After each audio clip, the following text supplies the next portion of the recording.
Kain. Ito na naman guys, ang aking hapunan. Walang iba eh.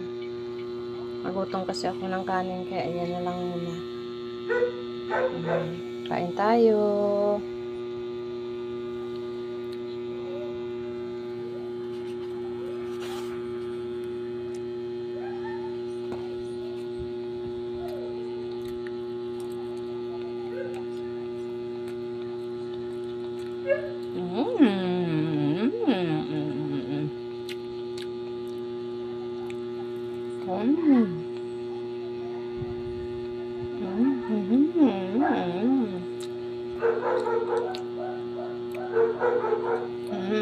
Mantika.